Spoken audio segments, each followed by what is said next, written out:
Okay. With that said, let's move on to recruiting because Michigan has scored a commitment, TJ, four-star defensive lineman Jalen Williams, which you yourself, or if people have been watching Michigan Wolverines at the Voice of College Football, you would have seen Jalen Williams lock that in. So it's now official. Yep. So far, I am batting 1,000 on locked-in calls. I'm a little frustrated that there is a call that predictions. There's been some predictions coming in recently on a new commit, but we'll talk about that in a little bit. So Jalen Williams, newest Michigan Wolverine, big time addition for multiple reasons. Not only is he an extremely strong, gifted athlete in the trenches, but he's from Illinois and very good friends with Nate Marshall. There's a lot of buzz with Nate Marshall with his Auburn visit recently, but I am going to tell you this is a major asset for not only Michigan, but in the instance of keeping Nate Marshall in the fold. These guys are really good friends. They've been talking about playing together for an extremely long time. Now that Jalen Williams is a part of the class, I personally do not think Nate Marshall leaves Michigan. I'm actually pretty confident about that. On a scale of 1 to 10, what is my concern level? It is a 2, only because NIL is a dirty game, and that's why it will be at 2. But I do feel extremely confident that Nate Marshall will be in Michigan's class on National Signing Day. Jalen Williams is another great addition who will play on the opposite side of Nate Marshall. He will play in the 4-eye position, a close end position, possibly a 3-tech. We'll see as he gets bigger because right now he is 6'5", 290 pounds, guys. So he's a freaking monster. And if you look at our recruiting focus, a lot of his offensive line, a lot of it is defensive line, and this is another player you guys can get excited about. This is, just flat out, this is Lou Esposito being a dog on the trail. And again, you will see as the future continues, Michigan trench play, defensive line play is going to remain at an elite level. And this is another reason why. And the next recruit I'm going to talk about is Maxwell Roy, who's another defensive lineman. So if we could pull his tape up, John. Absolutely. Yep. So, so Maxwell Roy, this is the next player I want to hit on. He's a silent. I'm just going to be straight up about it. He's going to be committing the weekend of the 21st, official visit, Wolverines weekend. He's a silent. You can lock this one in. I've locked this one in. I missed Thursday's show, guys, so I want to apologize for that. But if you watch Big Ten Live on Friday on our main network channel, I did mention Maxwell Roy. This is another defensive lineman, 3-tech. This is another big boy out of the New Jersey area, 6'3", like 270 pounds right now. Another monster. So now you have Nate Marshall, now you have Jalen Williams, and now you have Maxwell Roy. You better believe the boys are going to be hunting these quarterbacks down, and everyone in the Big Ten better be on notice because Michigan's not going anywhere. So, another dog in the trenches. He has great get-off, extremely strong, extremely gifted, and look at him just overpower the offensive lineman, shutting the run game down. And when you can push the middle, it destroys an offense. Like, the game plan goes out the window. And these are the type of players we're getting between Jalen Williams and Maxwell Roy. They potentially could be playing next to each other. I don't know if they intend on moving Maxwell to a 0-tech or a 1-tech. I do know that he is a very good fit for a 3-tech, and I would put Jalen Williams, like I said, either a 3-tech, 4-tech position, that closed end role. Think of Jalen Williams in that Chris Jenkins role, okay? And then you want to put Maxwell Roy in that that 3-tech Mason Graham role is kind of where I'd put him. And then a guy like Nate Marshall is where you would put in the rush end Aiden Hutchinson 5-tech role. So very good players. The elite defensive line play will continue, and it's great to see. And then the next guy. Sorry, TJ, before you get to Winston, I just want to make sure we hit this question. Is Lou Esposito Michigan's secret recruiting weapon? You've got Jalen Williams. We just talked about Maxwell Roy and other commits that they've gotten recently. He's clearly doing something right. Yep. Lou Esposito is an elite recruiter. Okay. Lou Esposito is not only an elite recruiter, he's also a great developmental coach. He's had a lot of guys make it to the NFL from Western when he was at Florida Atlantic. extremely good coach. I mean, he's just crushing it on the trail right now. I mean, there's some other guys we are trending for, potentially a Marco Jones. If we land Marco Jones, boys, I'm gonna tell you, this defensive line class is. I'm gonna have to look at the classes in the past, but this might be the best class in some time. I mean, I will have to look. There might be someone in the comments who will say another class year. I mean, last year's class was pretty good, but it had a higher. There were a few players we kind of swung and missed on last year. This year, we are hitting our top guys. That's really we are hitting our A1 targets. And Louis Esposito is no question an asset. Arguably, as it stands, we're looking at results, the best recruiter on the staff right now. So, I mean, Lou Esposito is a freaking dog, man. Yeah, TJ, actually, before we move on to the next, these two players are very close in ranking. If you kind of look at the boards, I think they're even back to back at their yeah. So I'm just curious if you could only have one, which one? and you answered my other question about is there enough of are they complementary enough? It sounds like they are. That we could go ahead, get both, and feel good about it. So that's great. Absolutely. And then also don't forget another 4-star in the class is Bobby Kanka. We have right now 4 4-stars in the class. And Nate Marshall's a top 50 player in the nation. So we have 4 4-stars, Bobby Kanka, Maxwell Roy, Jalen Williams, and Nate Marshall on the defensive line right now. And they're not done. They're going after Marco Jones. They're going after there's another kid. I have it right here. And they're going Julius Holly. Julius Holly's somebody they're going in. That's a name to watch. Marion Dye, I'm not feeling so optimistic about anymore. I've heard some things that things can change. I'm not all knowing, but I'm not as optimistic about that recruitment anymore. But Marco Jones and Julius Holly are 2 players to keep an eye on for the edge. Potentially the Sam position, which would be for those who want to know what is the Sam position. That would be your what's his name? Ojabo, what Ojabo played, David Ojabo across from Aiden Hutchinson. So, again, defensive line recruiting's at an elite level right now. We're going to keep it going. And then, did you guys have any more questions, or if we move on to the next? Let's keep going. Yeah, go for it, dude. Kainoa Winston, boys, know the name because this is I'm locking it in, and I'm going to tell you right now, he's probably committing this week. This is your next Mike Sanders still. This kid is elite, boys. Great play recognition, great read and react, has the ability to cover in depth, has the ability to step up in the run. You will see as these highlight tapes, right now they're going to show some special teams plays right now. You will see that he comes up, he can stop the run, lays the freaking wood, dude. Like, he's about 5'10". He's obviously got some weight to put on, but obviously he's a junior in high school. He will do that. But we're adding this kid is a top 100 safety in the nation, and this is another big get. We are beating Penn State, who has his cousin on the roster right now, who's going to be a first-round pick. And I just think this just goes to show you that the recruiting. I know some people are very questionable about our video a week ago, and I still stand behind what I said. I can't go into detail in terms of how much money is being guaranteed to players or anything of that nature. But what I can say is Michigan's approach has evolved. I mean, it just has. To what extent, I don't know. I can't confirm that because I don't have that information. But what I can say is this is now, when we land Kainoa Winston, this will be now 2 top 100 players in the class. And I was talking to John prior to our show today.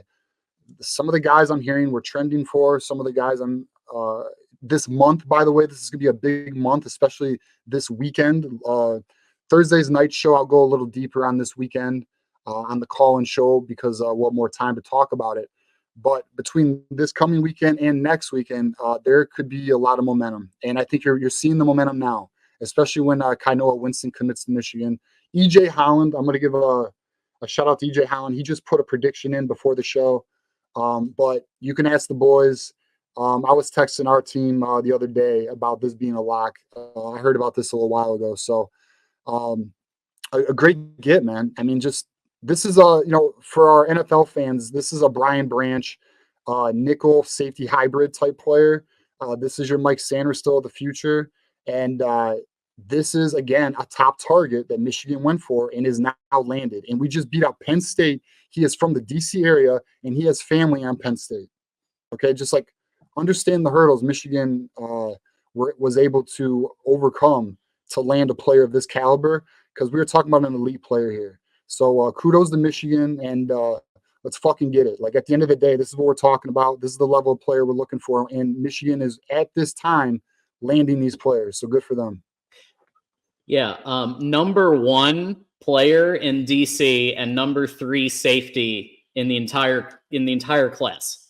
Yep. And you see the Sanderstill comparison with the amount of impact he has on special teams, on defense, his ability to get to the ball quickly, and make impact plays. You're going to need that to replace a player like, although is there a possible, I mean, that guy might be a Hall of Fame, top player ever now, Sanderstill, but I think you could see some real similarities there, Ferris. Yeah, and I did point out in the chat that first play looked exactly like Sanderstill. That was he has that. He appears to have that. Of course, we're talking about high school here. So, just curious though, TJ, are you feeling more optimistic about Michigan football recruiting than you were, I think, exactly a week ago? So it was maybe a week ago or 2 weeks ago. I said, "Where's the aggression?" I was a little concerned, but I also said we have to give the official visit season. We have to remain in observation mode. I am feeling good about it, and I'll tell you why. Because I was telling John, and I mentioned, when you look at the players we are in on and the players we are starting to trend for, then some of the players that we are in top 2s with, and the intel that's coming out of those visits, things are looking optimistic for a lot of guys. And I'm thinking, as it stands, Michigan could get a top 12 class. Now, look, we all want a top 10 class. Okay, I know we all want that. I want that. But if you can get a top 12 class, that's where we've been the last few years. I'm not mad at it. Obviously, we just won a national title. I would like to elevate that to a higher level, but I'm not mad either, because the quality of player we're getting, the foundation, like Michigan is literally trying to acquire kids that will not be jumping in the transfer portal like some of these other programs. Like, this is why they have the approach they have. Now, again, I'm not co-signing everything that Michigan does in terms of NIL, because I do want more aggression in that area. But listen, the team is winning. As long as we can recruit at a similar level we've been recruiting at, and the portal is always available. Yes, I am optimistic. I think if we can land some of these guys that we will be talking about over the next few weeks, Michigan's going to be all right. Like, we're not going to take a dip. We're not going to regress. And that's what many of us just don't want to see. We want to remain at an elite level at the Big Ten, the new Power 2, and continue to be in the college football playoff. So to answer your question, Ferris, yes, I am more optimistic. And with the rumors or things that are trending our way, I think we can all be pretty excited for what's to come. Yeah, I mean, at a very high level, we lost our head coach. I mean, we did win the national title, but we lost our head coach, rookie head coach, lost most of our staff. The Ohio State bobbleheads, I call myself bobblehead guru, but I'll call them the Ohio State bobblehead gurus out there. They said Grant was going to leave, and Edwards was going to leave, and Loveland was going to leave, and Johnson was going to leave, and everything was going to fall apart with Michigan. If after all that we're at number 12, and as TJ, as you correctly point out, Michigan recruits ahead of their ranking, right? They recruit ahead of their ranking, so they're able to find the diamonds in the rough that maybe don't go to camps, that aren't ranked as high but should be.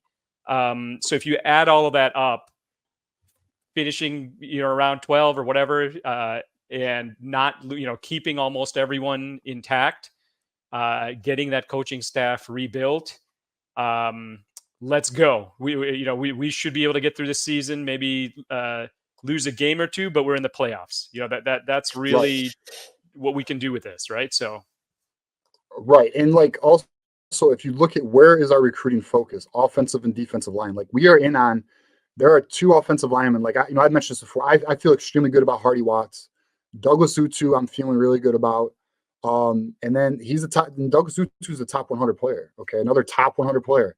And then his teammate at Bishop Gorman, who I'm going to butcher this name, but Cu Alo Fadi Uli. Okay. He's a center, another top 100 player. Like Michigan, what has Michigan had the biggest challenge in getting? Players in the top 100.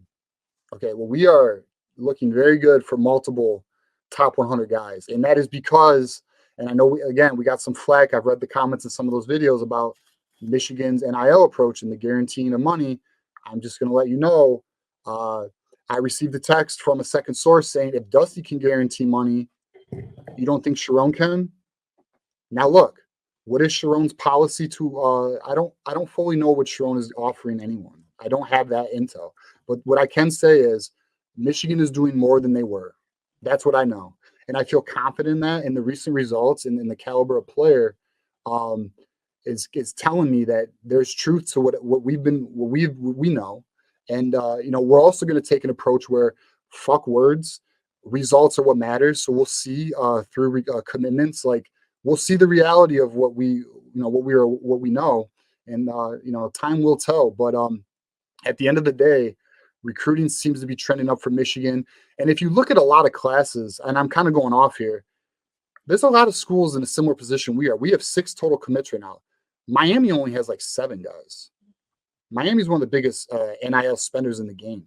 There's a lot of schools.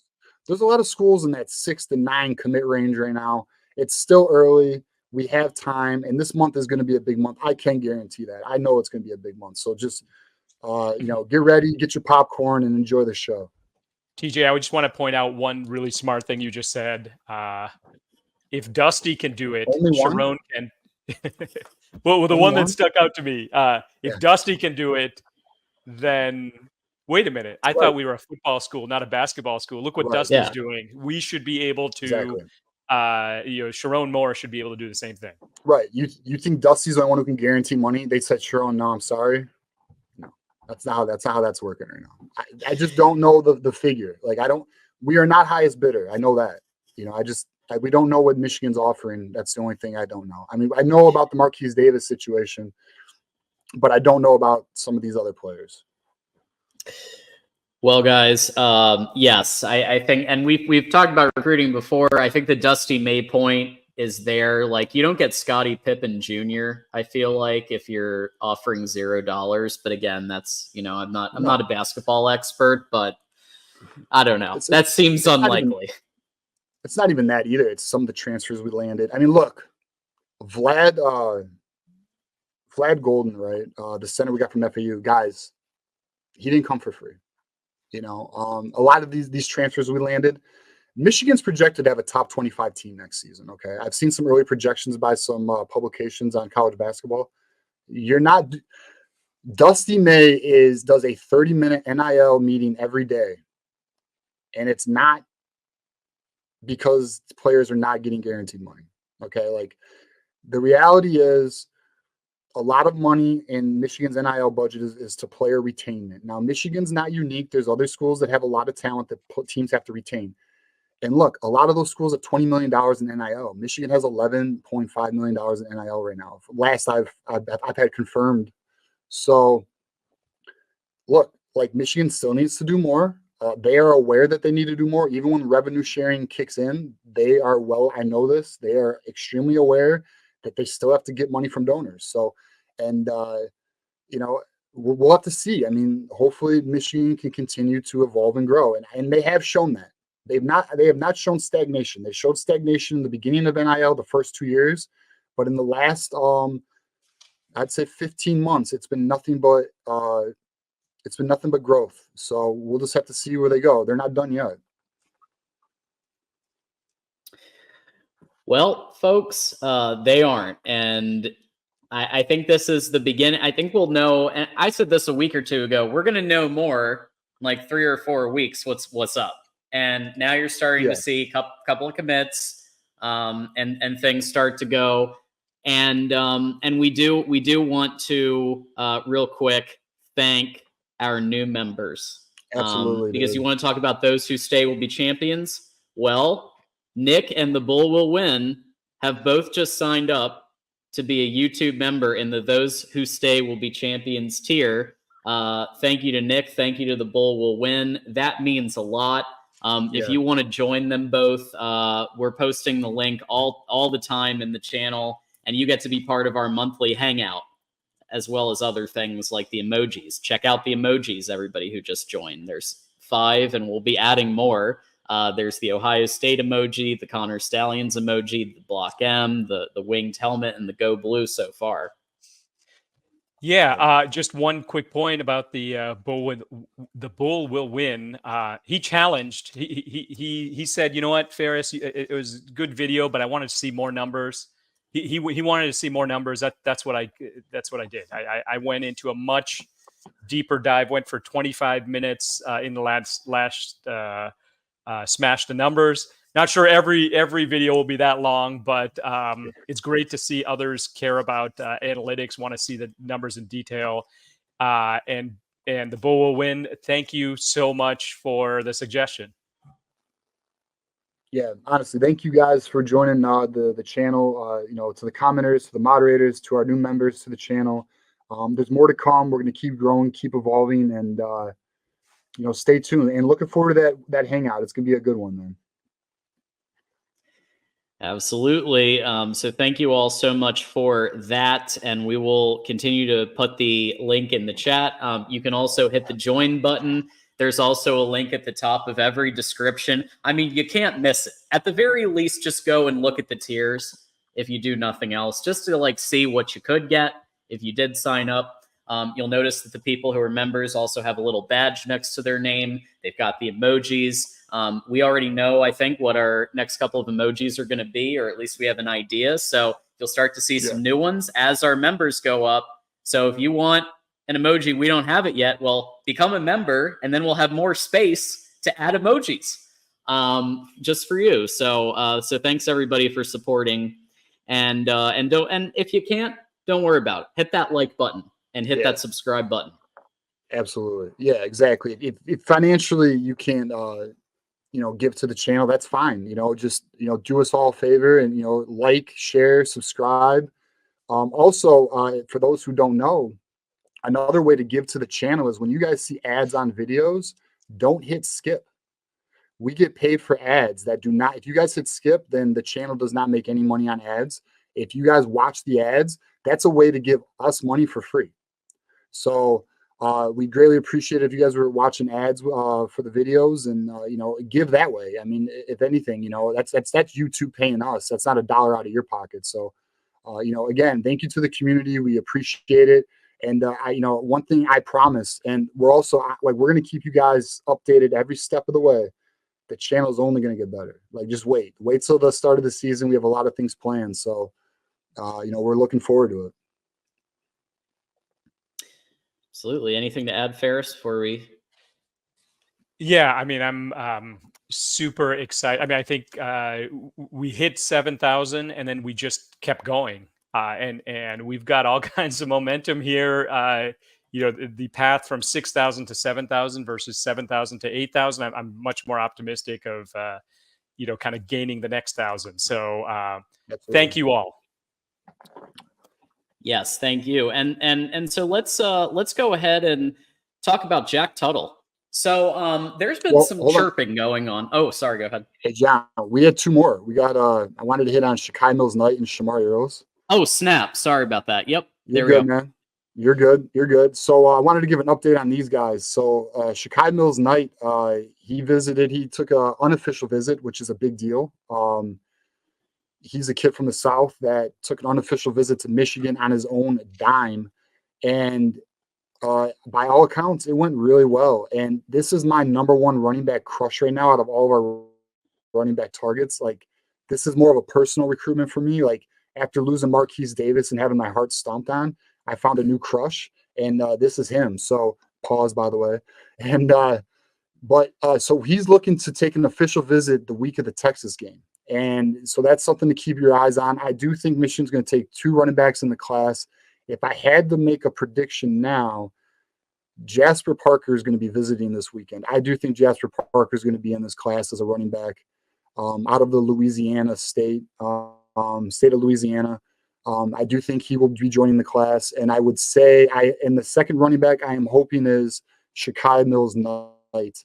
Michigan is doing well there. We'll just have to see how that one goes. Moose made a comment earlier, so I guess I'll touch on this now with Jordan Davison, who's one of the top running backs in the nation out of Mater Dei. Michigan did extremely well this weekend on the official visit. The good news is they did kill it. And it went really well. The pause is his next 2 official visits are Oregon and Ohio State. So those 2 official visits are really going to tell the trajectory of that recruitment. I will say there's optimism on Michigan's side, but again, official visits can change anything. So I'm in wait and see mode. After those 2 visits with Oregon and Ohio State, I will give an update on that, and we will. We'll definitely touch up. We'll definitely follow up on that one because that's a major recruitment. If we could land him, shit, I'll tell you what, boys, we're really cooking then. But we'll see. We'll see what happens. So that's the update there. And then the last player I want to hit on, John, and this is a big one. So cornerback recruiting for Michigan has not been. I would argue this is an area, a position of concern for me, along with running back. Also a position of concern for me right now in this class or this cycle. But they're about to get a major player this weekend, and it's Shamari Earls. He's committed to South Carolina. He's a top 100 player. In my opinion, he's a 5-star talent. He's 6'2". He'd be the best cornerback since Will Johnson, and he is very receptive to Michigan. He's, like I said, he's already committed to Michigan. They were able to get him up here, and he is going to come for an unofficial on his own dime June 13th for a multi-day unofficial, by the way, which also is a big deal. And then he's going to take an official visit later in the year. Just like Shakai Mills-Knight, which is why these are important recruitments, they have come up here on their own dime. A lot of kids are not willing to do that. And then not only come here for an introduction and see things face to face, they're going to come likely for a game day in the season. And that'll be Michigan's opportunity to capitalize and secure the deal. Major recruitment here. We will definitely be following this along the way. So stay tuned to Michigan Wolverines Live at the Voice of College Football because we will have all the updates on all of these recruitments.